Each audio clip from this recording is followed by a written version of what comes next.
On the boulder. Begin with the proposition that the boulder is not a mountain, that you are not so relatively small. The proposition that the boulder is not a mountain locates itself in space where the body is, arms reaching, fingers outstretched, toes secured in familiar footholds. Familiarity through the matter of scale. The proposition cannot be conceived as an abstraction. The matter of scale is living, lichen covered. Crevices are spider threaded. If you were here long enough, you could learn to tell time by the shadows, but in that case there would be no point to telling time. In the Tractatus, Wittgenstein tells us that the world is all that is the case. He presents a voice as solid as the boulder, but he does not tell us what then can stand against the world, if the world is all that is the case. Whatever could stand against it is enfolded into it, a cosmic dough that is the case. The aged oak tree that stands against the boulder presents its own aphorism for reality. Is the tree partly uprooted because it has grown into the boulder? Or by an accident of lightning has the boulder been chosen for its support? Love loss. The lichen spots seem like stains, only if viewed in a certain light. Can we resist any and all attempts to pattern, to configure, to hypothesize, to humanize, to animalize? The proposition is a kind of experiment. Perhaps each lichen mark is a window opened onto the surface of the boulder, a solid window. In the atomic fact, the objects are combined in a definite way. Metal bolts could and have been pounded in sequence until the boulder cleaves, a technique of old. It would fracture into two, unlike the lichen that are already two, in harmony with their nature, algae and fungus, starburst and flange. At which point does any given bifurcation begin? The boulder is a cornerstone that once belonged to a temple, that once belonged to a culture that lived long ago, say. Couldn't we just say the boulder once belonged? The forgotten facts of when and where serve as distractions to belonging. There is only belonging or not belonging. Yet what is belonging? Belonging, apart from what belongs. I didn't mention that the ancient culture belonged to the world, which belongs to the earth, which belongs to the solar system and universe. Why were these additions extraneous? Why did they not appear instead as immediately relevant? Because they are distant and I happen to be sitting on the boulder, my legs slightly stiff, the birds chirping, small flies drawing near my mouth. The boulder can be an uncomfortable place to play or write. Hymnals, I overheard them singing as I to myself wrote in my voice of my own consciousness without writing anything down, above in the apartment, at the holidays which every year are a reminder of everything missing in my life that could not be more precise. Family singing I could never sing. Because although I am part of the universe, it can never seem to me near at hand. Must it, despite imagination's capaciousness, be always conceived and grasped in terms of some other thing clothed in a metaphor, or bemused as the spider threads between the cracks in the boulder which seem to hold everything together for whomever weaves the web? Perhaps some thoughts, for instance, of time, can only be expressed through metaphor, or the world is independent of my will. The contemplation of the world, subspecies aeterni, is its contemplation as a limited whole. The feeling of the world as a limited whole is the mystical feeling. Trace each aphorism as if it's a grave rubbing, and uncover some metaphor otherwise invisible. Brownstone angels. In the Upanishads, you find the metaphor of a spider weaving a web as a metaphor for all being. It is Brahman, self-contained, but expressed in terms of phenomenal reality. Saguna Brahman. Physically, a song from a throat is simply a sonic vibration, articulated by the thyroid folds in the larynx. Socially, a song is a binding together, a belonging, a carol or choral overheard by this something that defies it, is/was not part of it. Angels in a hierarchy of their dominion, golden braided singing ever upwards, each aware of the exact place of the other. Define a person then who doesn't belong as disharmonious. Wittgenstein thought that propositions picture the world. There was an isomorphism, how vague, between the constituents of a proposition and the real items in the world. But if you wanted to be exact, wouldn't that picture be a metaphor for identity? Experiencing was a way of seeing, yet foundations were atomic facts, atomic meaning cannot be cut. Why should an atomic fact be thought to be so small it cannot be cut, rather than so large, so immense, infinite, and absorptive that it cannot be encompassed? As in a dark wood, one can easily be lost within it. Is it true that to be eternally lost is to be forgotten, as I have often intuited? Can the question be expressed if the answer cannot be? One wants to say, well, if there were just one atomic fact, the undifferentiated universe, then it could not serve as a constituent at all, except perhaps of itself. To be collected in oneself. Is this to be a constituent? I remember being lost once in a forest in Pennsylvania, really. The feeling of the world spinning, the trees, the shrub, the horizon darted in ever-widening circles as I tried to catch the sound, however faint, of the familiar voice of my stepfather calling me. I felt so lost that at first I was silent, in tears, felt spin awry. I shook and thought of approaching night, but not of how, not of anything like direction.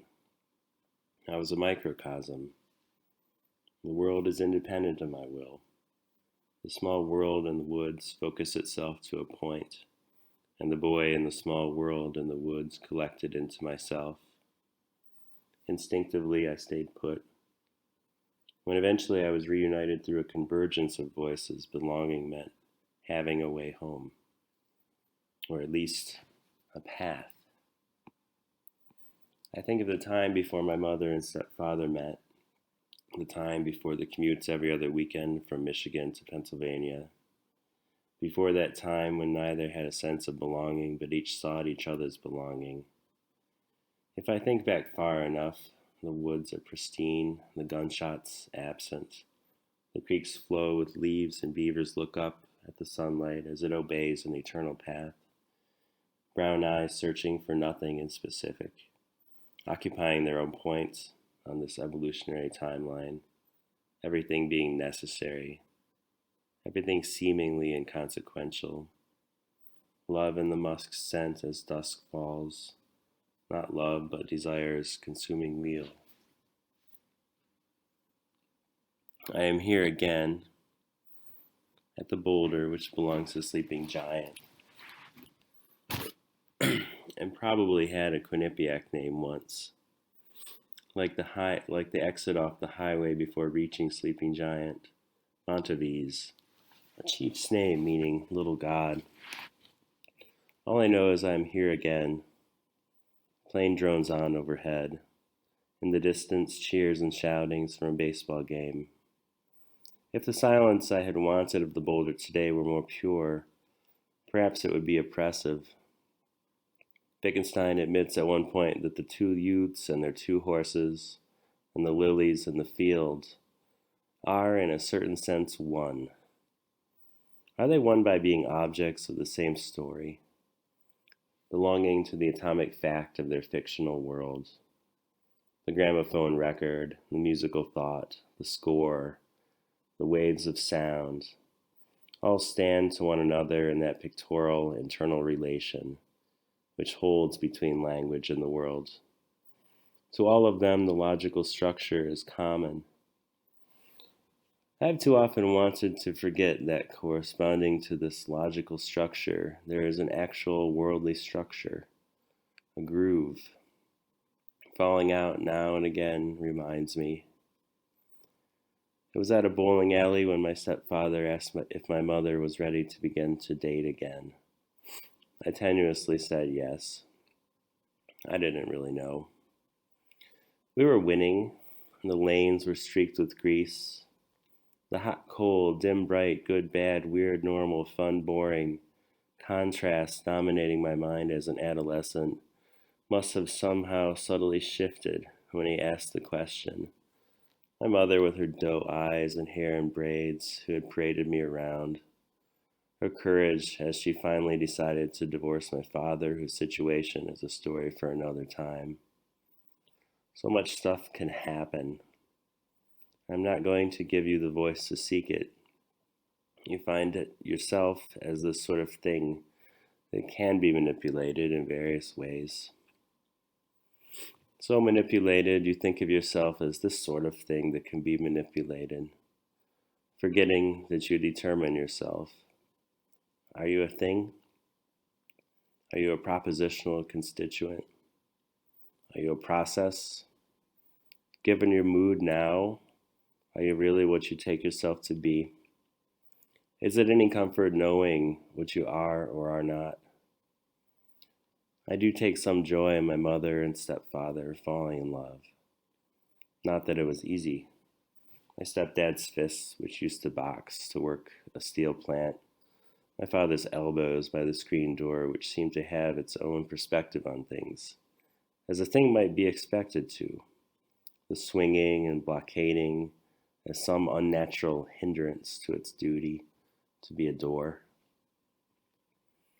God, I love doors for the reason they can be open or shut, that they serve just one function, that they reveal boundaries between outside and inside, that they tantalize, that when decrepit it is a sign of a growing field, that they provide a mirror of our own bodies before us, an enclosure we long for, a necessary condition of belonging, not to fall to disparate pieces in the face of the wind, doors as reminders of integrity. I think often on the screen door that did not cooperate as my father chased her out of the house and into the driveway, a function obfuscated, bloodied, caught on the forearm of a man, a straight cut, a yes or no, an answer. A notion of longing, of belonging, which at a distance does not seem unlike language, a sequence of thoughts held close to the heart, not learned in the sense of requiring repetition of the foreign, but absorbed as part of a natural process. When I dreamt this morning of philosophical essences, of the aspiration to describe anything in complete generality, I was not on the Boulder. But I was being asked whether it was possible to say anything at all that was both true and general. And the only generalization that emerged was that I could say nothing. A kind of urgency comes in / with the language of a dream, not subject to the overlay of human voices, the patrol of one seemingly undivided consciousness. Whereof one cannot speak, thereof one must be silent. There were times I brought my violin out on the Boulder to play or practice as they have intermingled over the years. Perhaps a stagnation of certain technique. Aren't we each our own worst critic? As the loose-leaf pages of the Tractatus held with a clip and rock on top, invite whatever I've become to explore new analogies, to pursue some loose threads between solace and solidarity. Aren't they such different kinds of things, violins and pages and ink and boulders that give and gave themselves to a human finding a place to rest, literally or illiterally, to contemplate on a rock. Contemplate, from the Latin contemplare, meaning to mark out a space for omens or auguries. Go out and do that. Listen before the administrative stampede happens. Attempt to define silence. Hashtag, why try to define silence to characterize it at all? The pauseless, ceaseless lightning going down over the trees. Energies playing like two people at a game of lost souls. Intermission comes and everything you imagine could happen does happen. I want to put down the porcelain white blot of everything that has come. Ideologies resisting nature, what with over is, intelligibility or unintelligibility of the limited whole. Doesn't a sense of sameness come to afflict everything? If everything is, in effect, each experience, then if the sameness is the root of evil, learning is its chief sin, then one of the attractions of silence, its purity, is its innocence. We can attempt to think elevated thoughts, but the reason elevated is trivial is that every instance of such a thought finds an analog in the lower form of speech. What holds for forms of speech holds for forms of life. It is the distraction, being there and not being there. It is the conception existing between thinking and action. But that which must be said and needn't and is said, but only if shouting, condemnations, praises, swearing, goodbyes, regrets, willful condemnations, frights, ejaculations, hopes, pauses, and songs, as the new agora stands open, blunted and blunt, ready to be described. We have to rely on being still, a notion we invent perhaps to console ourselves, but that endures. It is incomprehensible. They are also incomprehensible.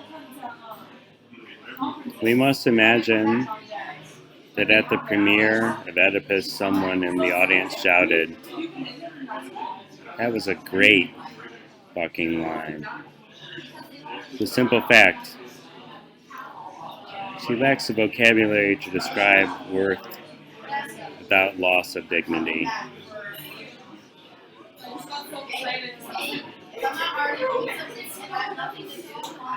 So goes writing at the bar.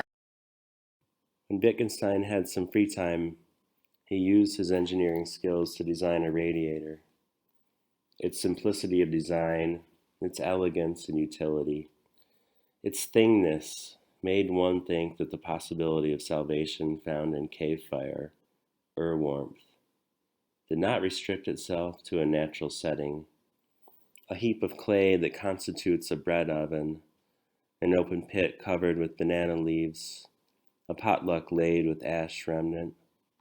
How was it possible for the metal coils of a radiator to create a space of appreciation around it? Not to merely be a taken for granted thing, to have the same polish as a pianist perfecting a piece, to be set apart, aristocrated, demarcating within a living space and functional.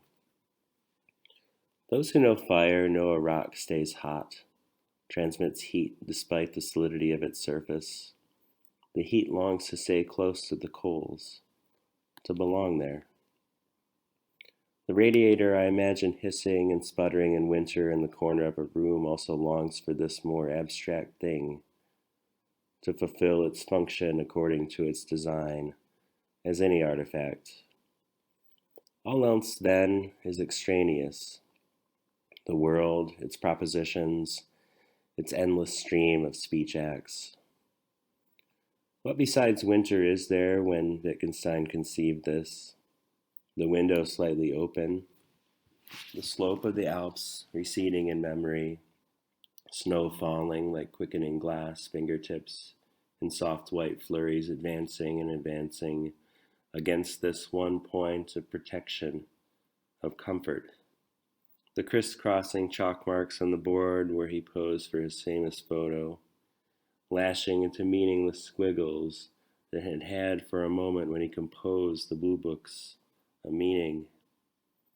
The world and life are one. Of course, one thing so broad as the other are the same, yet neither retains its silence. The statement is not to be reckoned to divine abandonment. The silence at the poem's end, a lover's space in memory beyond which an indescribable sea extends chaos, comes thus far to fall, eerie in the strangulation of waves, blind in their mindless circumference. Say then, at this point, with the sun risen in the sky, you wanted to destroy yourself, sinking with still the strength to swim, alterations I, impregnate with stone.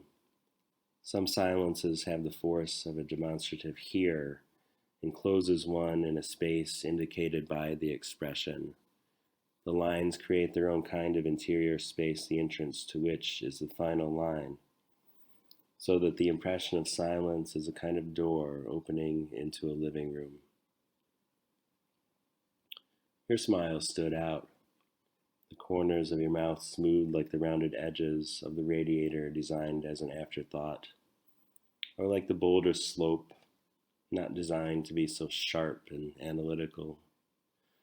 It's important to forget about seriousness for a moment, to forget about it even to the point of being pedantic, to note so little chaos in the greenery, the gardens where hardly aware of ourselves we walked, and the world and life were one, and roses seemed to relate patterns of success by a rose scapulomancy, to reveal ancient library scrolls eaten away by silverfish, success in all its fine convolutions, facets, jeweled textiles.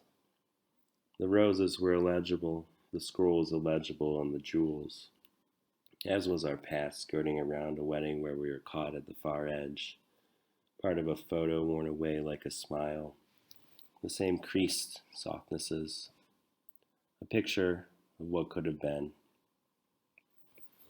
There was warmth in the room we shared with one radiator that chimed along in the night. There was a silence I felt in the sleepy church in Pennsylvania, my stepfather's house, which though isolated stood in Clarion outside the apple orchard he'd cultivated for the granddaughter of his deceased wife Linda. Crystal orchards. The trees had just begun to bear fruit when he met my mother, and there was no possibility but for him to make a choice. You must be able to love a person for making a choice. That's what I didn't understand then. I'm not sure I understand now. Holiday smiling. What molecular lattice structures constitutive of solidity vibrate eternally, as if to pronounce to you some inkling of their own silence and joy? Or is it indifference? While the violin, brightly strung, withholds its harmonies, its slide of harmonics like some mystery between glue and woods and pegs, held in such fragile tension that the boulder lacks, and the propositions on the pages lack. The steps of the ladder Wittgenstein could be thrown away even while subject to infinitely many possible, even plausible interpretations, such as this. Should we conclude that there is nothing but our own truth? Should each of us navigate their own truth under the illusion of meanings, disclosing intimacies with others? Then even starlight comes to an end when it reaches my eye differently than yours, and the silences leaves fluttering along the branches of the great oak tree that forms the canopy here, as if in waiting for a promise to be understood, unspeakable as each separate destiny that elapses. And yet, when you really feel it, nothing is inconsequential, nothing at all. Even those changeless things, especially those changeless things. Even in the memory of a smile, a laugh, a particular way of being, there is the solace of finding a return. How else to believe the inscription Amor Fati? If it is said that music is the soul, it is more accurate to say that the soul and music have the same essence, as each springs from a universal harmony. True loneliness, full consciousness of the soul in harmony with itself, its deafening vision, its outstretched octave trembling at the fingertips. Not that they sounded like that, by no means, your mother and uncle. You yourself, had you not been upstairs in the room with me, berating me for being depressed, for being a creep, for not fitting in because I could not understand how being could be so seamless. All this is in the past, but let us not pretend the past exists only in the past. No. I make some attempt to imagine the boulder as it exists in itself. Then there cannot be said to be a path leading towards it or a trail leading away. But if there is no path one could traverse to find the boulder, then there is no such imagined path either. I cannot even roughly say that it is the same color as the radiator, the same sound as the violin. The limits of my language mean the limits of my world. What cannot be thought clearly cannot be thought.